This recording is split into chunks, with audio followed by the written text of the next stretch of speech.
Ka mu gihe tukiri gutarama dusabe itorero ryaduserukiye uyu munsi ryaje mu kirori cya Dufurayi tukitarama rimanze ridushyirireho umuziki na za ndirimbo zacu za kinyarwanda. Murakoze cyane.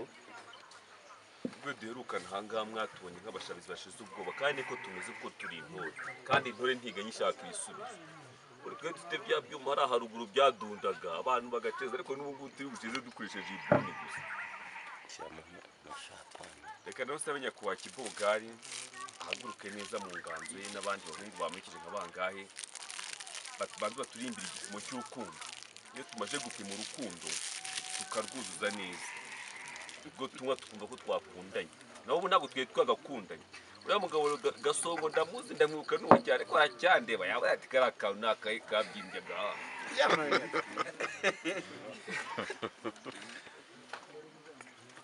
Kakira abantu sumisha. Iyo ndirimbo itere neza uririmbe neza abantu bakumenye. Ntadusebye witwa Kibogari asita turi nisi. Mese sinya kuba mu bantu bizegera. Uyu musuru rero wawunyweye asobanya amagambo agubwa neza kandi akizihira n'abamora n'abamure kugira ngo nta n'imvune ugira. Niko perezida ugira ngo ushatse nakirwa mugoro ugira ngo ushatse zihajya agera muri bwa buryo atura nahaguruka naho ugakora mu njyana neza ukora mu metano icyo nta kibazo.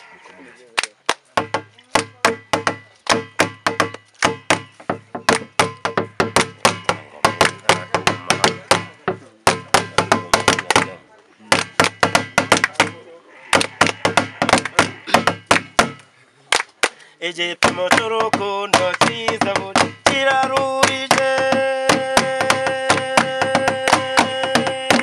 dore data y'amahinga kumuzururayimu bitarekezo ubona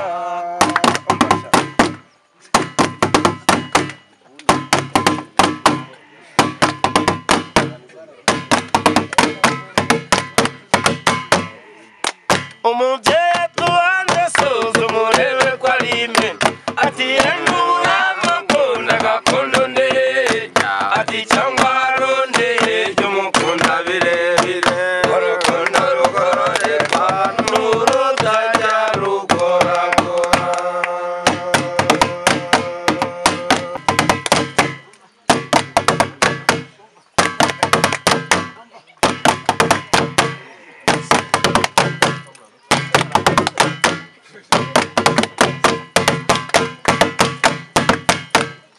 maze kugorora batisango ukuntu umubwire ko bishe umuntu abuje kwaburishe yahise amwinda aravuga ko ayo maso wamushije sinjye ukwiye kuyishyura mbasha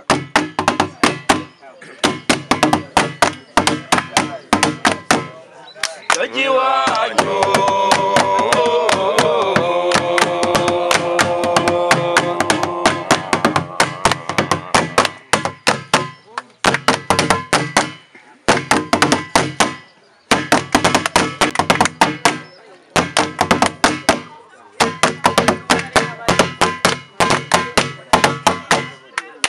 Haroni wangu